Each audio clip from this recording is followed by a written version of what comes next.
This next video you're going to watch is a demonstration with one of my students in my level 2 program where we go into content. Now, if you've been watching my previous demonstrations, this video should be linked to the other demonstrations if you haven't seen those, and you can check those out. And those other demonstrations, I really focus on structure, not content. And that's what NLP is mostly known for. But in this demonstration, I go directly to content, but it's very specific content. It's not just story and the why. When you get involved into too much content, either if you're working on yourself or you're working with a client, you can easily get lost and you can easily get stuck in resistance. Now, we want to know all about resistance so that we can elicit it and then deal with it. So you'll see that the tools that I use here are very powerful NLP tools that if you're familiar with NLP, you probably recognize them, but you probably have not seen them being used quite this way. Now, what is the whole point of this? What am I building up to here? What am I showing you here? Well, I would say I'm showing you all my secrets, but they're really not secrets because the information's out there. It's just a matter of honing the skills and getting the experience with these processes and techniques so that you become good at it. And other than that, there's really no secret. One thing you might have noticed if you've been watching the other demonstrations that I've done, I'm not really doing any flashy NLP techniques. We're not doing I just do a little anchor on someone and then they pop out of some problem they've been dealing with for years and years and years. And that's because that's usually not how it works. So what I'm doing here in these demonstrations and how I work with people and how I work on myself is I work at the identity level. I work a quality at a time. You can't go at self-esteem directly. You can't go at confidence directly. And that's what everybody wants, self-esteem, confidence. They want a sense of certainty about themselves so they can take risk and put themselves out there and do the things that they've been wanting to do. But it's not going to come from affirmations. It's not going to come from some quick NLP technique. If you want lasting change, you have to go to the identity level. So check out this demonstration. If you have any questions or comments, please leave them down below. I will respond to you. And also, very important, I want to share this with as many people as possible. That's why I'm doing these demonstrations. So you get to see how I do this and you can learn from it. We're going to hold some live trainings coming up. Now, we did this a few weeks ago and we got so much good feedback from it. And so many people wanted to do it again, and so many people couldn't make it because we only did it once. And there are people from all over the world who wanted to attend. And some people actually got up at 3 in the morning in a different part of the world to do that. We want to make this easier for you. So we decided we're going to do multiple trainings and we'll do it at different times. So in order to do that and try to match it up to you as best that we can, we need to know a little bit about you, like where are you in the world? And we also need to know a little bit more about what do you want to learn? What would you like to learn from me? And what do you want to do with it? What is the overall goal and the outcome? So in the description below, you will see that there's a link. You click on that link. Now, this training is free. You can sign up for it, get on that list, show up, and you don't have to pay anything. Like I said, I want to share this with as many people as possible. So make sure you take advantage of this while it's available. So you have a quality that you are very certain about and that you also like about yourself. And Yeah. we're going to refer to that as Q because we want to stay out of content. If you haven't seen my previous demonstrations relating to self-concept, you'll notice, if you do go watch those demonstrations, we'll link them here. We stay out of content for the sake of working purely from structure. And when people get into content too much, that's where they get into the story, and then they start zigging and zagging, and it becomes a labyrinth of meanings and whys and why nots, and we run into a lot of roadblocks. Now, we are exploring the aspects of content, so we are going to be exploring some content, but we're going to be very specific about the kind of content we're looking for here so that we don't get stuck in those wormholes of meaning and story. Okay, so Stuart, you ready? Yep. Okay, so think about your Q, the quality that you're very certain about and that you also like about yourself. And are you Q? Yes. Okay. So a little bit of a hesitation there, but it's still a very congruent yes. His body language aligned with that. And then maybe the hesitation is just maybe being on the spot here, or maybe there is something we can tune up. And if we can, then that would be great as well. We Yep. definitely do tuning up every quality that you have about yourself. Even if it's really solid and certain, most times it can be tuned up some more. And when all of your qualities, including the ones you're certain about or not certain about, get tuned up and they're really solid and certain, that's where we get confidence and that's where we get self-esteem, especially if we value these qualities very highly. Okay, so we're going to start with perceptual positions. And what we want to do here is, so I'm also going to assume that you're well aware of the examples that you have that support you having this solid cue. Yeah, I've got lots of examples, and they're located over here to the left. Okay. The only thing I just have been having trouble with, they're just the first one's really just a big picture that sort of envelops the whole screen sort of thing. Okay. So then when I can't see any others until I think of another, just, Okay, if so that makes you're yeah. sequential. You do one at a time. Yeah, so it's one at a time, but there's not, I know there's more, but then I can only see the one because it pretty much takes up the whole screen. Okay, how do you know there's more? It's just, I've been asking myself that question, and it's something I just know, and that's how I've been finding it hard to get that order. I'm not sure if I hear it or I see it, but it's something that I always revert to. There's always an example that pops up as soon as I think of it. So, Okay, so how are you accessing your examples? Only well, it's visually, yeah. And it sort of runs like a movie. And then if I think of another example or at another time, then it brings up that moment. And then it just once it starts going, it starts rolling. Okay. But So, at the start, it's just very one. so when I say, okay, bring up another example and another one comes up, where does it come from? From behind. Okay. So there's a way that you know that there's more examples behind the one that's in front. Now, is that because you see it like a deck of cards where you can kind of see, even though you may be looking at one card, you can still see that there are many behind it? Or perhaps it's like a Rolodex where you can kind of see it? Or how, there's a way that you know that there are more behind that one in front. And that's where I'm getting stuck, is that I know there is, and I can't see a Rolodex and I can't see a deck of cards. It's sort of, although when you say Rolodex, it's sort of, as one disappears, one comes over the top of it. So that could be, I could be just looking for the exact picture of a Rolodex, and that might be what's causing me. I'm trying to label what it is. So there's definitely something there that lets you know it. Like there's no way, like you said, I just know it. And I hear that so often. I'm like, okay, I know. there's a very specific way that you know it, that the way is normally unconscious. And so because we're not used to bringing this into consciousness, it can be a little bit difficult. But it's there, and that's not really what this demonstration is about. But let's move forward with this, and then along this exploration, you might start to become more and more aware of how you're doing this. So, Yeah, for sure. so before getting into this, I normally explain the why, and when I did the demonstration on aspects of time, and a demonstration on the process elements of self-concept. But this time I'm not going to get into the why. I think the why is going to become very, very clear because content itself is usually a why. And if you don't really understand what I mean for the viewers out there, I think you will by the end of the demonstration. And if not, feel free to put a comment down below or a question, and I'll get to that. Okay, so go ahead and just grab any example. Mm-hmm. Are you naturally associated into it, or are you Yeah. disassociated?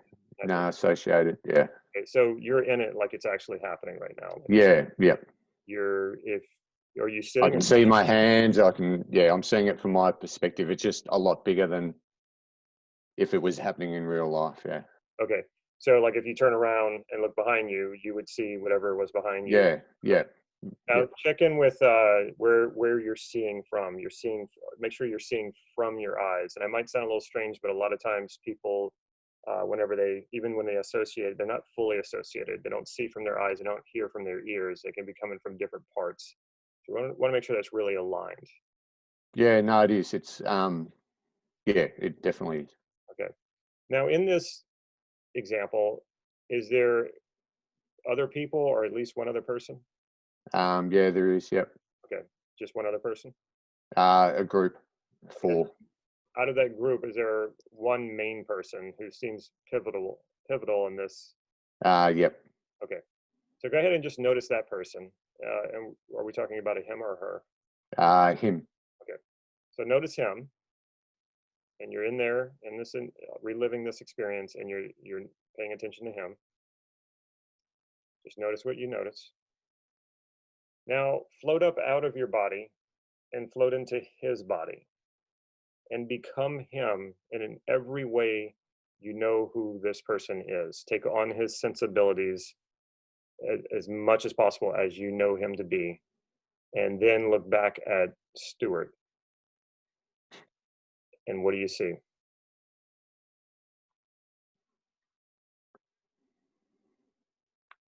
As in, I see me. Yeah. Okay, but it's not you anymore. No. Oh, so what do I see from his view? Exactly. And from his perspective, his mental perspective, how he thinks of Stuart. What do you see in front of you? Joy, mateship, connection. Is Stuart Q? Yes. Yeah. Okay. Yeah. Anything else you notice?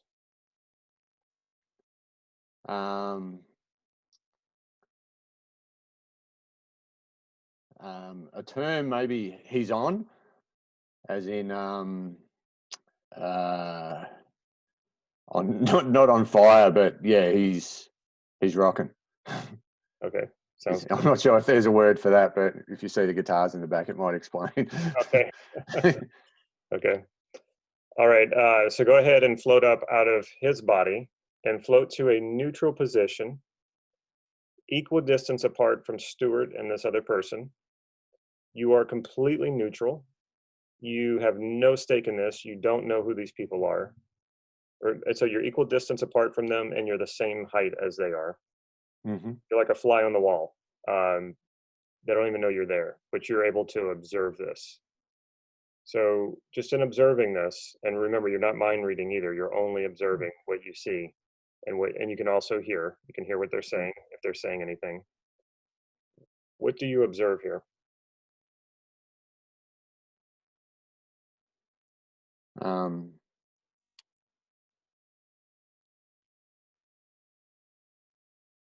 so without mind reading, how could I'm a little bit, because I'd be watching if I was watching 2 people seeing what I'm seeing, I would say that they're enjoying themselves. But would that be a mind read or? It would, but you can look at what they're doing and what tells you that these people might. So, like for example, I can't look at a person who's smiling and know for sure that they're happy because you never know Yeah, what's going on under the hood. But I can say that person is smiling. I can say yeah, that person is talking. I can say that person's eyes are bright and wide open. yeah. So what do you notice there? They're standing tall, and that they're um, moving energetically. Um,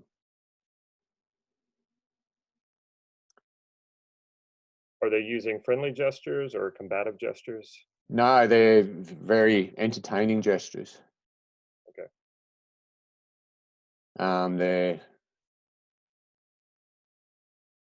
They're enjoying. Oh well, they're smiling and yeah, I'd say they're performing. Okay. So the reason why we don't want to mind read them is because you already have done that when you Yeah, put it into yourself, when you associate it to the other person. So we've already explored that. what we're exploring here is what would you be seeing and hearing as an outside observer?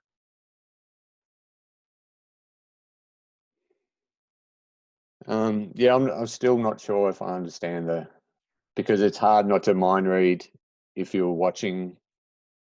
If I was seeing someone doing that, I would say that they were, I guess it would be mind reading, but you'd be getting a sense of what they were doing, would be performing or being energetic or, And and so it's not to say that you want to necessarily turn that away. I mean, that might be yeah, present, and you might feel a certain energy and a certain intensity, and that's all okay too.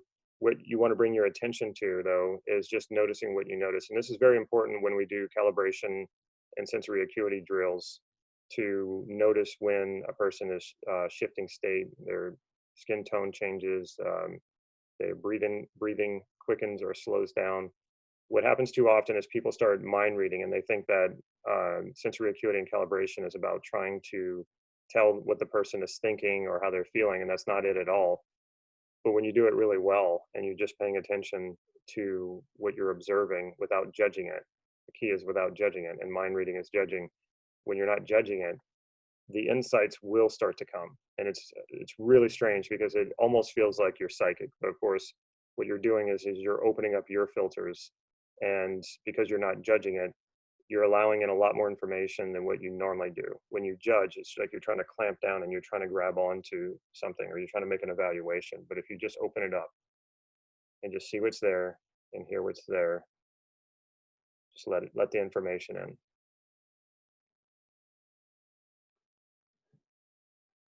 is that similar to reading their body language, or is it Yeah, but like, but you can do it without trying to determine what it is they're thinking and feeling, but you can notice it. And so we can have a discussion about this yeah, some time. But this is very important when you're doing sensory acuity and calibration, is to not evaluate, to just take in the information. And what it's a really strange thing when you start doing that. It'll take some practice, but when you start doing that, the insights will start to come automatically, and then you can test them. You can ask a person if they were just thinking about something that popped into your head, and a lot of times it will be correct. yeah, But we want to avoid going there. You're just taking in the information that you're seeing and hearing.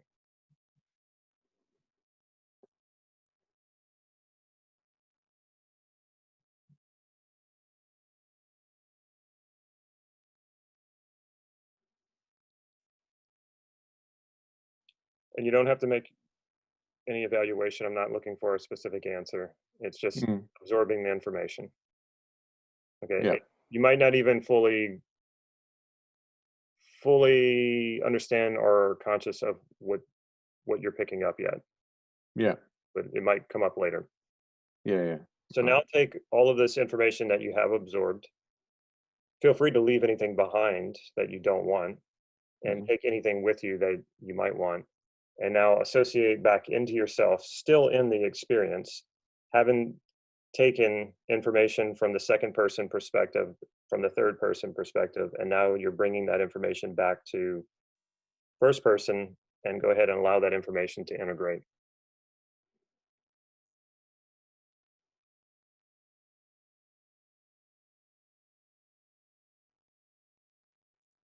Yeah. Now come back to now, present day, where Mhm. you are, and how was that? Yeah, it was reassuring. Mhm. Um, it I think the mind read is probably playing a little bit in the back of the mind, but it was definitely reassuring and almost enhancing in some aspects of being Q. That's what I It's was. sort of like solidifying it, maybe, or um, you know, giving not approval for it, but acknowledging it, I suppose. Good. Yeah, and that's what it should do. And if you can do this with as many examples as you want, and it'll make your cue feel stronger. And you can also use the same process if you're in conflict with someone and you want to understand them better. Going second position is basically cultivating empathy and sympathy. You're stepping into So, their shoes. so do you do that during the conversation, or You can, yeah, yeah, yeah. If you, what I would, so we naturally do this anyway. We actually yeah, do a lot. People don't realize it, but we go second position, and that's how we experience sympathy and empathy. Now, some people live from that second position perspective. I don't recommend that. That's what codependence is. And then some people live from that third person. Now, second position is really good for understanding other people, for building connections, and really powerful in relationships, really powerful in um, resolving conflict. But if you live from second position, the downside from it, you don't want to live from any position but your first position. But if some people do get stuck in that second position, and so they never really think of themselves, and they're very codependent, and because they don't do a third position and observe this, they just hear, family members or friends saying, you got to stop doing this, it's not okay, but they don't listen yeah, because yeah, they have that third person perspective. The third person perspective is very powerful because you kind of step out of the situation. There's no pressure. You step out of yourself, especially if you're feeling stuck, and you step out of that stuckness and you're able to observe and see a bigger picture, and that usually brings insights and information, and then you can take that back in. Now, you don't want to live from that perspective either, because people who do that are very detached. You probably have met people who seem just very detached. They're living from that third person perspective, and that usually has to do with fear or trying to pull away from just pain of, or I should say, the discomfort of daily life. So they disconnect so they don't have to feel it. I actually do that when I go to the dentist. I have very sensitive teeth, and yeah. I don't like my mouth being numbed up. So I just totally go third position. It's like I'm in a different part of the room while they do it, and it's not as painful if I do that. But you want to live from first position and have the flexibility to jump around like that. So how would you know how you were living, in which position? Because some of those things just made resonated of living Mm. in looking through others' eyes and doing what they want, and then detaching as well. So A lot of NLP is not really creating anything new. It's just observing what we already do naturally, yeah, and doing so, then we can have control over it. So it's bringing your awareness to it. What I used to do is I used to put an ink mark on my hand, and that would remind me to consistently work on throughout the day whatever I was working on. And I had yeah, yeah, a diary or journal that I would use. And so, say one day I decided I wanted to practice perceptual positions in every single conversation I had with anybody. When I was an insurance agent, that was pretty fun and interesting because I would see a lot of people throughout the day, my employees, clients, and I would look, if I ever looked down, it would remind me, oh yeah, I need to do that. And so I would observe someone, and then I would pop into second position, and then I'd pop to third position and come back to myself. That will win you some sales, actually, if you're in sales, because when you do that, the person starts to feel that. They can feel that you are really taking an interest in them and stepping into their world, and that feels very comfortable and trusting. But if you go to third position, it's good to, sort of like, okay, checking myself out. Do I look presentable? How does this interaction look like it's going well? And then take that information back to myself. I wouldn't necessarily recommend doing that with someone who doesn't know what you're doing the first few times. I would practice doing this in a conversation, in our Facebook group, you have people you can practice this with. I would do that first because it can be a little disorienting if you do this the first few times with someone who doesn't know what you're doing, and then you're gonna, might come off as very detached, and they're kind of like, okay, Stuart, what's going on with you? mhm, So you don't want to do that, especially in yeah, a yeah. professional environment. It might not be appropriate, but when you start to get used to it, it can be very useful. Yeah, yeah, for sure. You mentioned practice so much that yeah, it's got to get rammed home some stage. So yeah, that sounds exactly what it should be doing and what others should be doing.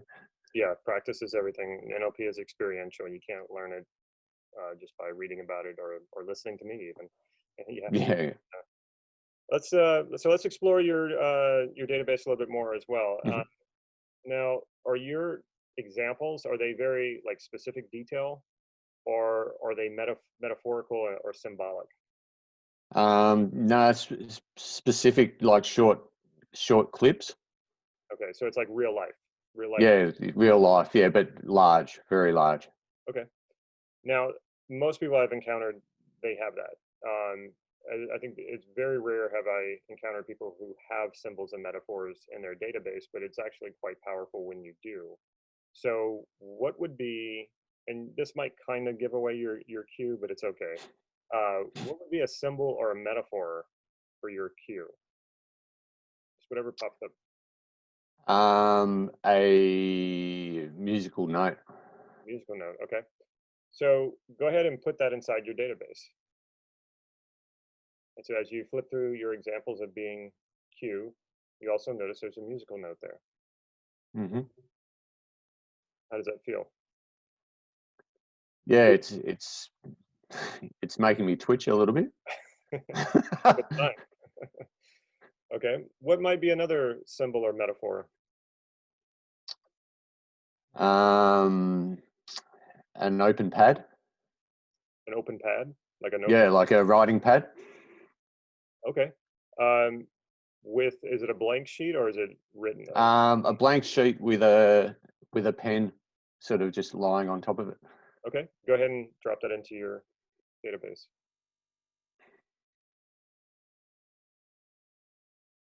Yep. What's that like now that you have a notepad and a musical note? Yeah, it's like I said, it's making me sort of fidgety. Okay. Just for fun, what happens if you arrange some of your examples onto the notepad? Yeah, that's actually kind of cool. Sort Okay, of like a storybook. nice. Does it make your cue feel stronger? Yeah, it sort of makes me want to turn the page. Well, what happens when you go ahead and turn the page and see more examples? Yeah, no, that boosting it right up. Okay, good, good. So this is where we can be creative and have some fun with this. And the power of metaphors and symbols is that while they don't give you a lot of detail about how to be cue, they generalize very widely because they're packed with meaning. They're packed with so much meaning. You could pretty much drop that into any context or situation, and immediately you know what it means. Whereas if you have a very detailed example, it's going to fit really well in some contexts, and in other contexts, it might not fit very well because it's more of a step by step of how to be cue. So when you have very literal examples of being cue, those are great because they tell you exactly how Stewart can be cue and is cue and will be cue into the future. And they, like I said, it gives you those details about how to do it. The metaphor and the symbols, the metaphors and the symbols are more about inspiration and motivation. Like when you see those metaphors, you just feel it right away. When you see a musical note, especially like a big one, you Hmm. probably just go, ooh, like it Mm. probably gets you right away. And so that's the power of that. And we see this throughout all of our, throughout everywhere. The flag of your country, a lot of times can just trigger patriotism. And it doesn't matter where you are, what you're doing, and everybody has their own idea of what patriotism means or what their country's about. But that flag is just symbolic of that, and it spreads and generalizes across all different types of people all over an entire country. So these can be very, very powerful. I would not recommend that you flood your database with symbols and metaphors because then it can get a little too ungrounded, a little too dreamy. And I have met out of the two or three people who I met who already had symbols and metaphors in their database. One person had all symbols and all metaphors. So I wasn't surprised at all when he told me he felt very lost in his life and he didn't know how to do with the things that he wanted to do. It's because he had no details of how to do that because he had no literal examples. So you can play around with this a lot more, and you just play with it until you feel like you've really tuned it up, and don't go too far into fantasy land. So keep it grounded as well. And that's another thing that we are always checking in with our qualities. Do the changes we make it stronger and more grounded? Not necessarily just feel good, because we can do a lot of things that feel good, and we can do things that feel good that make us feel that will actually take us out of that grounding and that solidness and that certainty. All right. So next step that we're going to do here is Can you think of anyone, and I'm sure you can, living or dead, fictional or real, historical, could have lived hundreds of years ago, but a person who really represents Q for you? When you see this person, you see a picture of this person, or you see this person in real life in person, you're like, yeah, this person is so Q. You have anybody like that? Yeah, probably a few. It's hard to narrow down. Oh, well, we don't have to. We can do as many as you Do want. them all? Yeah. Yeah, no worries. Yeah, no, there's lots. Okay. So let's just take. Let's just, for the sake of the demonstration, just take three. Hmm. Now, here's, before you drop them into your database, another thing Hmm. you want to notice, because this is technically modeling. This is one way that we model in NLP. We use other people who have what we want to have, or have more of what we want to have. You also want to be careful that you don't model things that you don't want that they have. Hmm. So if they have flaws, if they have bad habits, like they're a smoker and you're not a smoker and you don't want to be a smoker, you don't want to see an image of them with a cigarette in their hand or in their mouth. Hmm. So make sure that the images you're going to use of these people only represent the qualities or the attributes that you want, or that you want to model. Hmm. Okay, so find three of those, and one at a time, just drop them into your database, and then flip through your database, and you're going to see a musical note and a notepad, and you're going to see these people in there as well.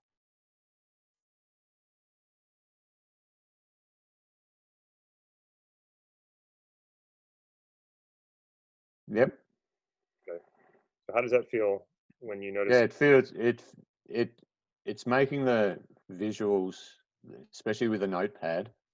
It's giving me they're like Polaroids that if you touch on, like a iPhone screen or something, that you touch on it and then a video will play, and then I can flick while the video is playing and look, and it's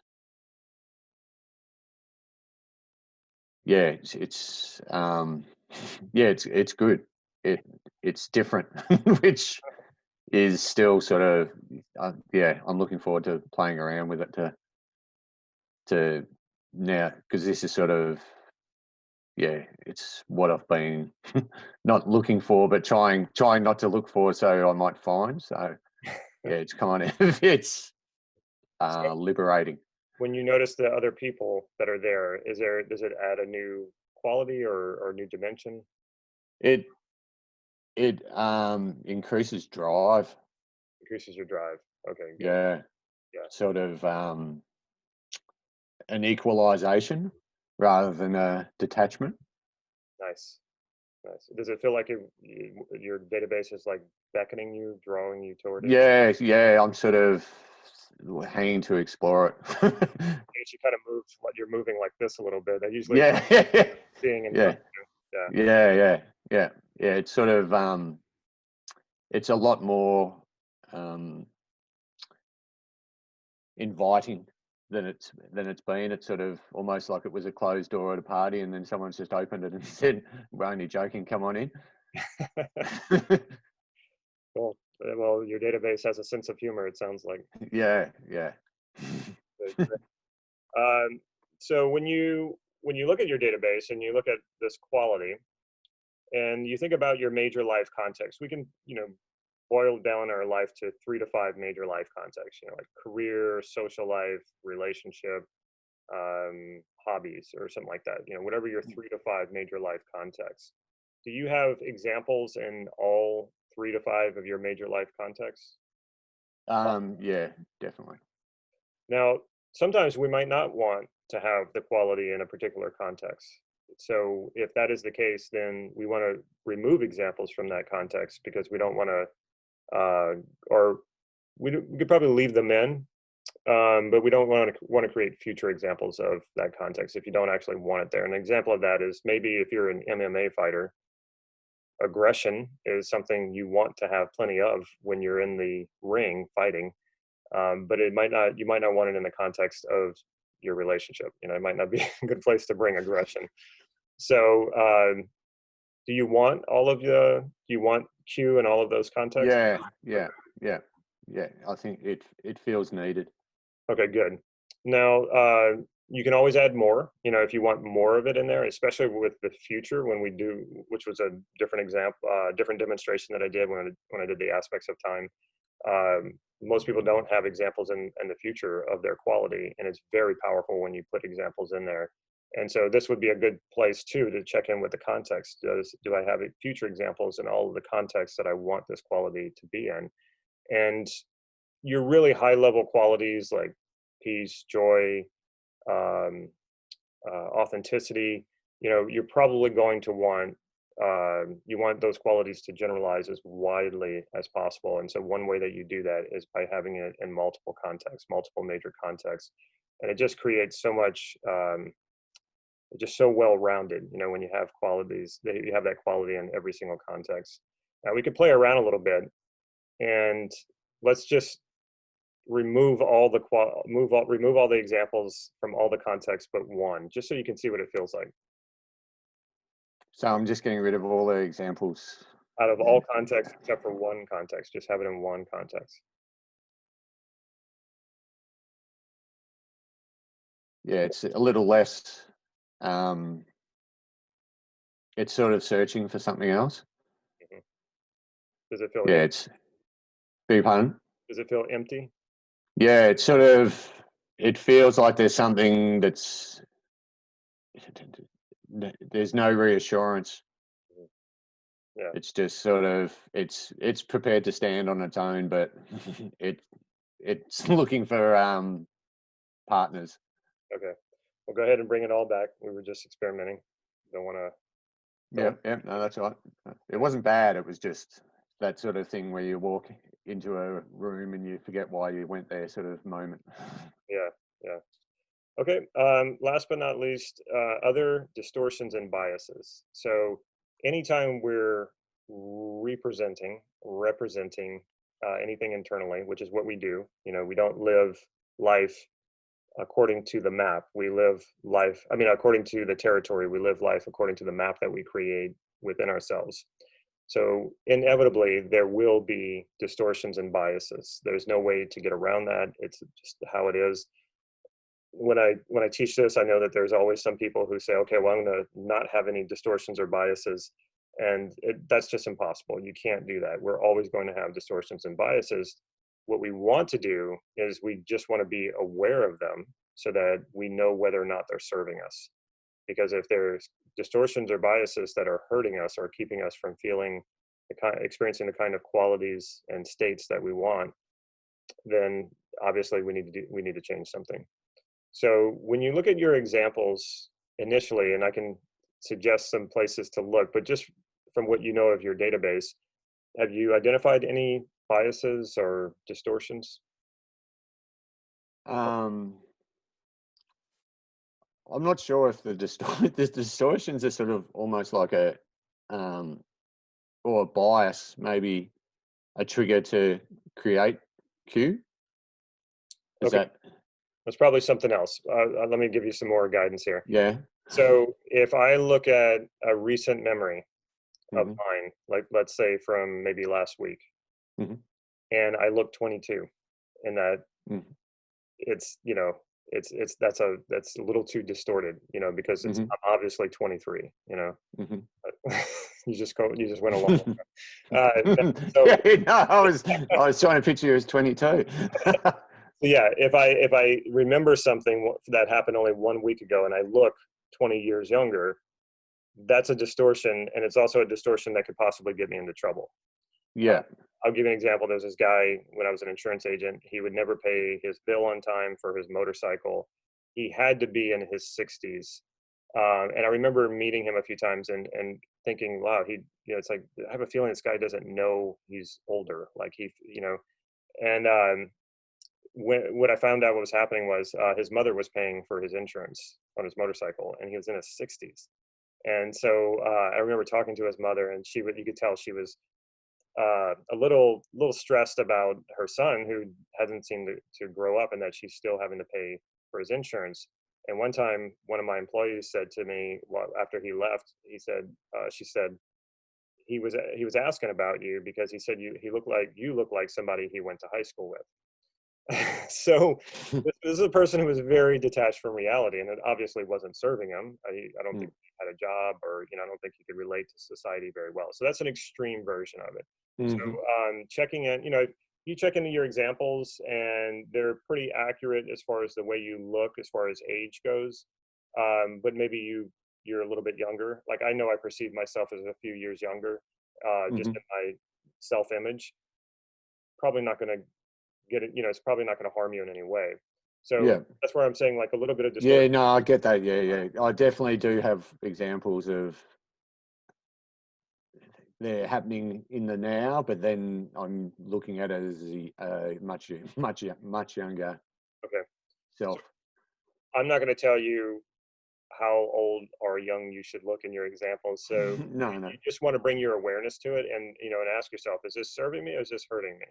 Because Yeah. also the other thing too is we don't want to be the person who's being laughed at by other people because we're the only one who doesn't realize that trying to be younger than what you are often is more embarrassing. And if you have kids like I do, Hmm. they will tell you. Yeah. They'll let you know. uh, and that's just one bias. So another one could be that in your memories you're always shorter than everyone, Hmm. or you're always taller than everyone. So how might you what do you think that how do you think that would affect you in your memories if you're shorter than everybody?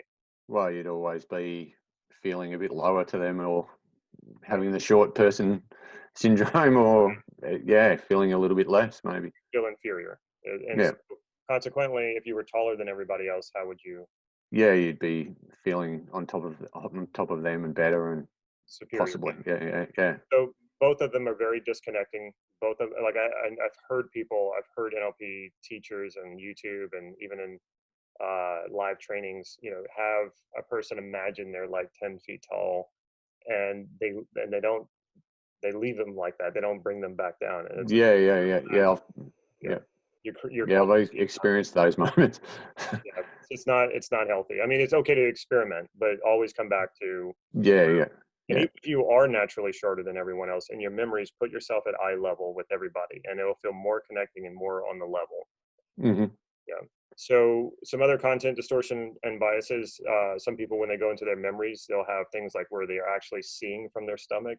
I know it sounds a little strange, or they're seeing from way above their head, Hmm. or they're hearing from other body parts. It's like it's coming from a disembodied place.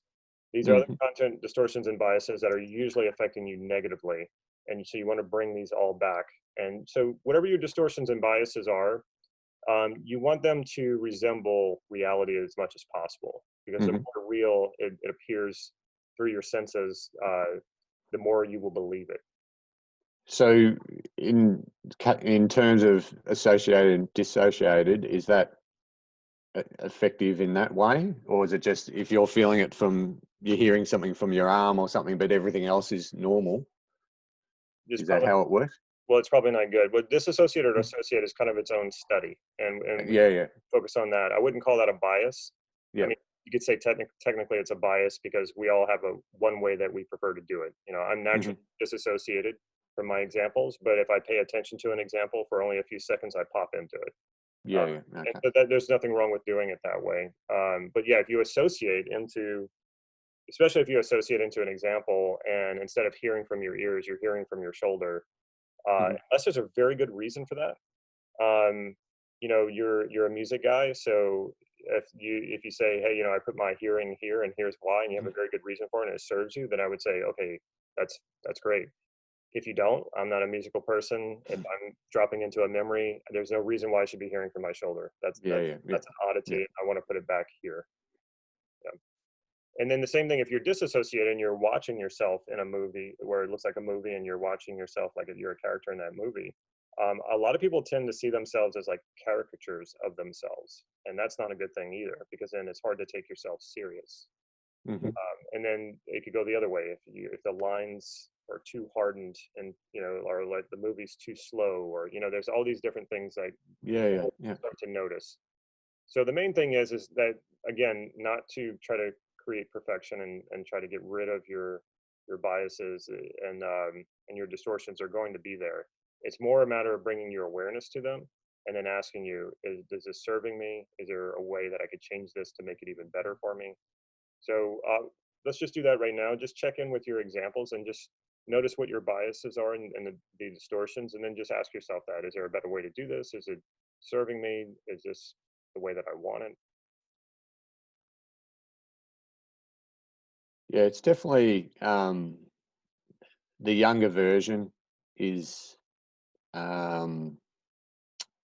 you were saying not so much taking yourself seriously, but being heard, I suppose, is that's affecting now by having that distortion. So rather than listening to myself now or seeing myself at this age, yeah,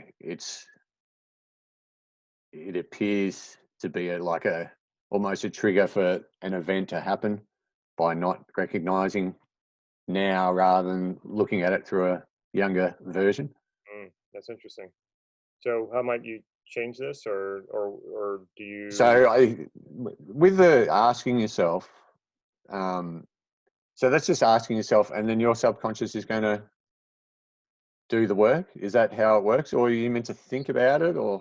Sometimes, but it might take a little exploration. The unconscious will always want to take your lead, but if Mhm. you show the unconscious a better way to do something, especially if you're Yeah, clear about your objective, yeah, usually do it for you. So what you might mhm, need to do is you might need to say, okay, all right, this happened recently, and when I see myself in it, I only look a few years older than what I actually am. Does that harm me? Probably not. You know, you can yeah, explore it a little bit. Probably doesn't harm you.